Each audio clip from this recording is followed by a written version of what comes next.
அனைவருக்கும் மீண்டும் எனது வணக்கங்கள். மீண்டும் மீண்டும் சொல்கிறதுக்கு நிறைய கட்டுரை தொடர்ந்து போட்டுகிட்டே வரல, அதனால் தொடர்ச்சியாக அப்படி சொல்கிறேன். அடுத்த ஒரு கட்டுரை தொல்காப்பியர் சம்பந்தமானது. எனது ஆய்வும் தொல்காப்பியம் சம்பந்தமானது, முனைவுப்பட்ட ஆய்வும். ஆதலால் தொல்காப்பியத்தில் நிறைய கட்டுரைகள் எழுதியுள்ளேன். அதில் இது 3வது கட்டுரையை. தொல்காப்பியர் சுட்டும் நம்பிக்கைகள். முன்னுரை. தாம் யதார்த்தமாக செய்த ஒரு செயலால் தமக்கு நன்மை விளைந்ததை கருத்தில் கொண்ட முன்னோர் அச்செயலை மரபு வழியாக பின்பற்றி தொடர்ந்து நடத்தி வருகின்றனர். அச்செயல் நாளடைவில் மக்களிடையே நம்பிக்கையாக பரிமளிக்கின்றது. தொல்காப்பியர் அவர் வாழ்ந்த காலத்தில் அம்மக்களின் வாழ்க்கை இடையே ஊடாடி கிடந்த சில நம்பிக்கை சார்ந்த நிகழ்வுகளை தானும் உணர்ந்து இலக்கணத்தில் பதிவு செய்துள்ளார். அந்நம்பிக்கை பற்றி ஆராய்வதாக இக்கட்டுரை அமையும். ஊழின் மேல் கொண்ட நம்பிக்கை. காதல் கொண்ட தலைவனும் தலைவியும் தங்களுக்குள் அவர்கள் செய்த நல்வினை தீவினை இரண்டில் உயர்ச்சி வினை காரணமாக விதிவசத்தால் ஒருவரை ஒருவர் கண்டுள்ளி காதல் கொள்கின்றனர். இவ்விதியாகிய ஊழை பால் அப்படின்னு தொல்காப்பியர் சொல்லுவார். இந்த ஊழின் மீது நம்பிக்கை கொண்டுதான் தொல்காப்பியர் ஒன்றே வேறு என்றிரு பால்வையின் ஒன்றி உயர்ந்த பாலது ஆணையால் ஒத்த கிழவனும் கிழத்தியும் காண்ப மிக்கோ நாயினும் கடிவரை இன்றே அப்படின்ற மாதிரி தொல்காப்பியர் களவியல் 2வது நூற்பால சொல்லுவார். இதில் ஒன்றே வேறுனா ஆண்பால் பெண்பால் அப்படின்னு 2 வேறு பால். அதில் ஒன்றி உயர்ந்த பாலது. ஒன்றே வேறு என்றிரு பால்வைனா விதிவசத்தால், பால்வைனா இங்கே விதின்னு சொல்கிறாரு. ஒன்றி உயர்ந்த அதுதான் நல்வினையோ தீவினை. நம்ம எது நல்வினை அதிகமாக செஞ்சுருந்தா அதன் காரணமாக, தீவினை அதிகமாக செஞ்சுருந்தா அதன் காரணமாக, அது மாதிரி இங்கே ஒன்றி உயர்ந்த நல்வினைனே எடுத்துக்குவோம். ஒன்றி உயர்ந்தனா அந்த நல்வினையின் காரணமாக ஒத்த கிழவனம் 10 பொருத்தங்கள் தொல்காப்பியர் பின்னாடி ஒரு இடத்துல சொல்லியிருப்பார். அந்த மாதிரி பிறப்பே ஆண்மை ஆண்டோடு உருவு நிறுத்த காம வயல் அப்படின்ற மாதிரி சொல்லியிருப்பார். பிறப்பு ஒத்த குல பிறப்பாக இருக்கணும், ஒரே ஆண்டு வயசில் ஒத்தவங்களாக இருக்கணும் அப்படின்ற மாதிரி ஒவ்வொன்றா சொல்லிட்டு வந்திருப்பார். அந்த மாதிரி அந்த பொருத்தங்கள் உள்ள ஒத்த கிழவனும் கிழத்தியும் தலைவனும் தலைவியும் காண்ப அப்படின்னா நேருக்கு நேர் சந்திச்சுக்கிறது. இதில் மிக்கோ நாயினும் கடிவரை இன்றே. இப்போ பிறப்பில் உயர்ந்தவனாக இருக்கலாம், இல்லை குலத்தில் உயர்ந்தவனாக இருக்கலாம், இல்லை பொருளில் உயர்ந்தவனாக இருக்கலாம். அப்படி தலைவன் ஏதோ 2-3 குணத்தில் உயர்ந்தவனாக இருந்தாலும் விளக்கப்படுவதற்கு உரியது அல்ல அப்படின்ற மாதிரினா 2 பேருக்குள்ள காதல் ஏற்படும் அப்படின்றது தான் இங்கே சொல்கிறாங்க.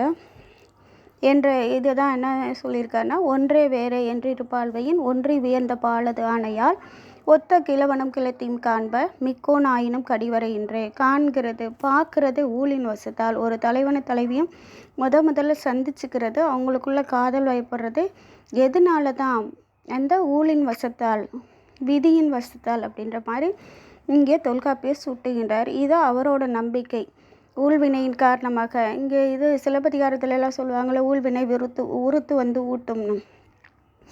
ஒரு பிறப்பில் கோவலன் செய்த வினை தான் பின்னாடி சங்கமன் நீலிக்கு முன்னாடி செஞ்ச வினை தான் பின்னாடி அவன் அவன் கொல்லப்படுறதுக்கான இது அப்படின்ற மாதிரி சொல்லுவாங்களோ, அது மாதிரி இங்கே என்னென்னா இங்கே என்ன சொல்கிறாங்கன்னா, ஊழ்வினையின் காரணமாக தான் 2 பேரும் சந்திக்கின்றாங்க அப்படின்னு யார் தொல்காப்பியர் சொல்கிறாரு.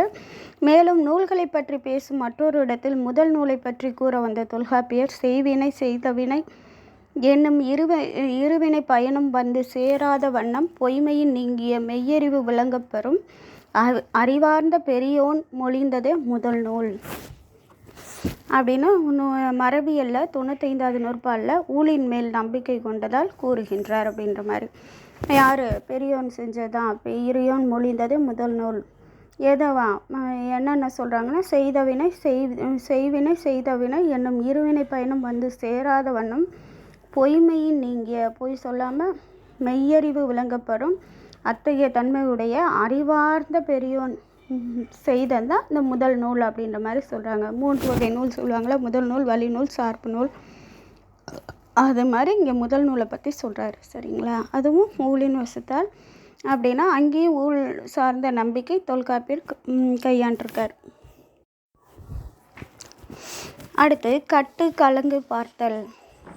தலைவி தலைவனை பிரிந்த ஏக்கத்தில் அவன் நினைவிலேயே இருக்கும் பொழுது அவளின் பித்தேறிய இப்புதுமை நிலை யாதென கண்டறிய செவிலி அவளை குறிபார்ப்போனிடம் அழைத்து செல்ல கட்டம் கட்டி கற்களை கொண்டு உருட்டி குறி சொல்வோன் வேலனை கொண்டு வெறியாட்டு நிகழ்த்தவில்லையாயின் இக்குறை தீராது அப்படின்ற மாதிரி சொல்கிறானா. கட்டம் கட்டி கற்களை கொண்டு உருட்டி குறி சொல்வோன் வேலனை கொண்டு வெறியாட்டு நிகழ்த்தவில்லையாயின் இக்குறை தீராது என தொல்காப்பிய களவியல் 25வது நூற்பாலில் கூறுகின்றார்.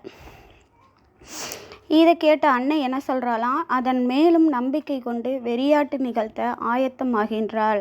நம்ம பிள்ளை ஏன் இப்படி புத்து பிடிச்ச மாதிரி இருக்கா அப்படின்னு சொல்லிட்டு வேலன் கோவில் பூசாரிட்ட அழைத்து போனால் அவன் என்ன சொல்கிறாராம், இது என்ன பண்ணணுமா, வெறியாட்டு நிகழ்த்தணும் அப்படின்ற மாதிரி சொல்கிறாரு. உடனே என்ன பண்ணுறாளாம், அதையும் செய்கிறதுக்கு ஆயத்தமாகின்றாள். இந்நிகழ்விலிருந்து தொல்காப்பியர் கட்டு கலங்கு வெறியாட்டு என்ற மூன்றும் ஒன்றுக்கொன்று தொடர்புடையது என சுட்டுவது புலனாகின்றது. இது மூலமாக இந்த நம்பிக்கையும் அதில் இருந்ததாக சொல்கிறாங்க.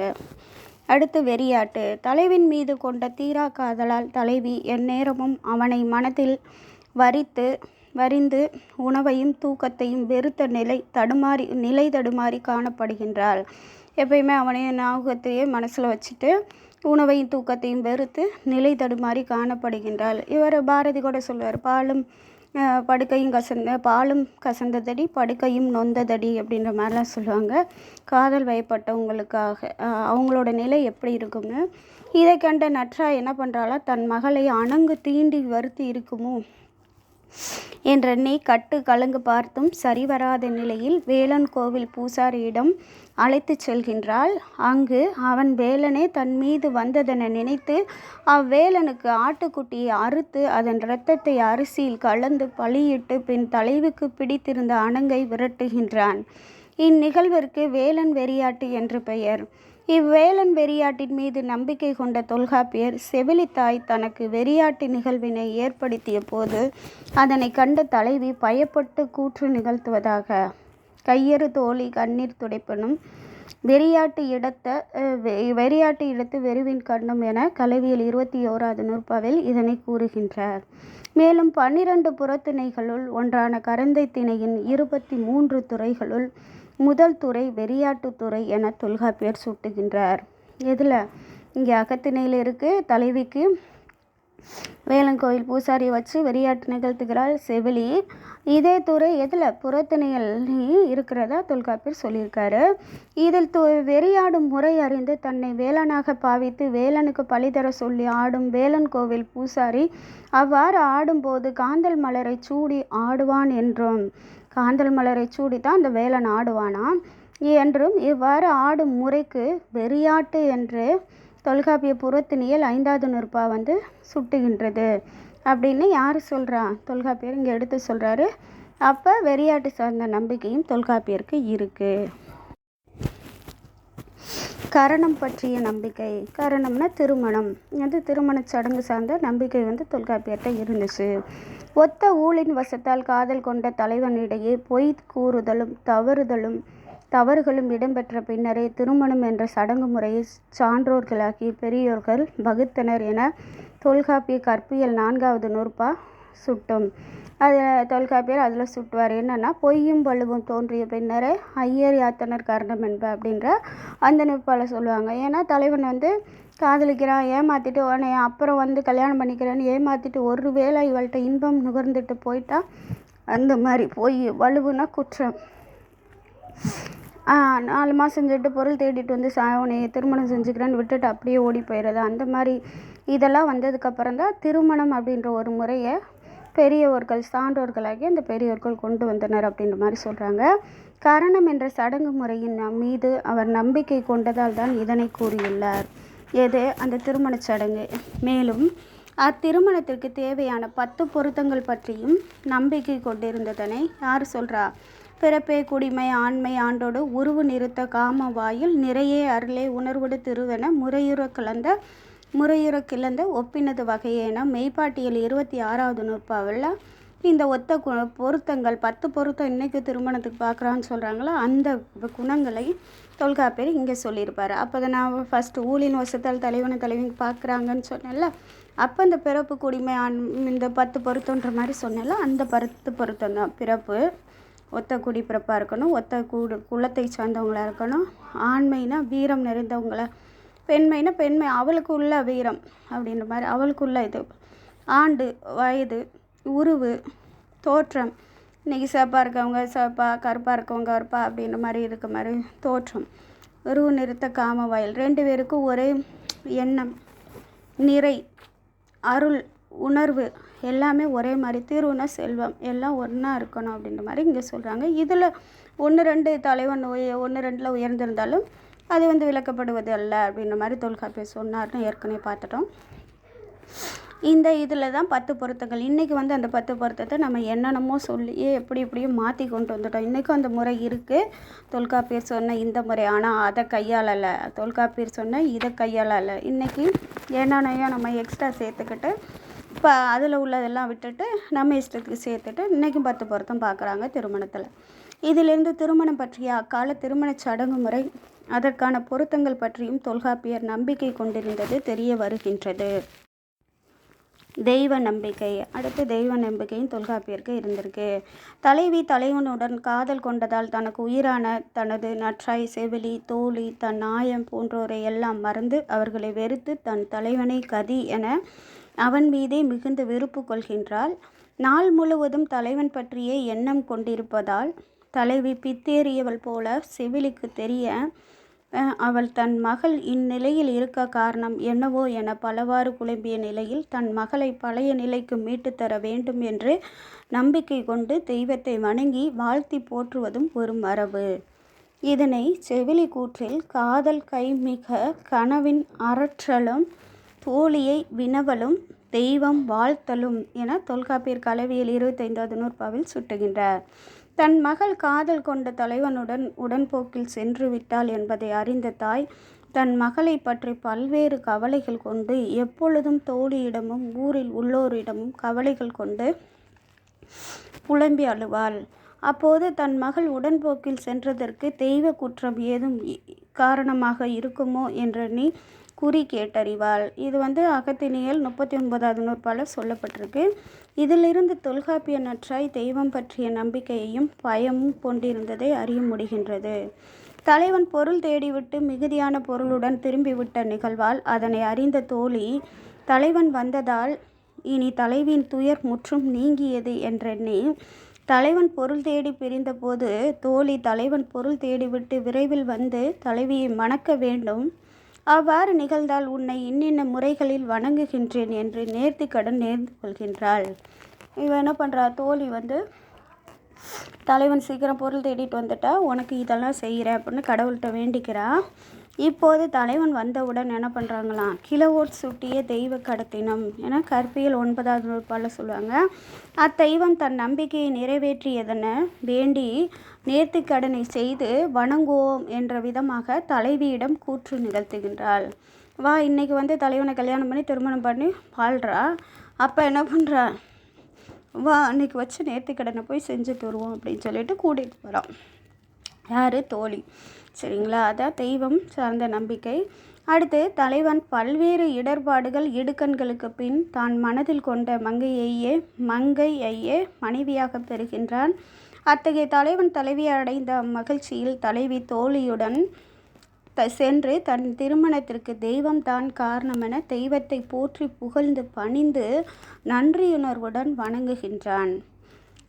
இது தொல்காப்பியர் கற்பியல் 5வது நூற்பால். மேலும் தொல்காப்பியர் கற்பொழுக்கத்துக்குரிய மெய்ப்பாடுகள் பற்றி சுட்டும் பொழுது வழிபடும் தெய்வத்திற்கு பயந்து பக்தி செலுத்துவதான தெய்வம் அஞ்சல் என தொல்காப்பிய மெய்ப்பாட்டில் 25வது நூற்பாவில் தெய்வத்துக்கு அஞ்சுறது ஒரு மெய்ப்பாடு அப்படின்னு சொல்கிறாரு.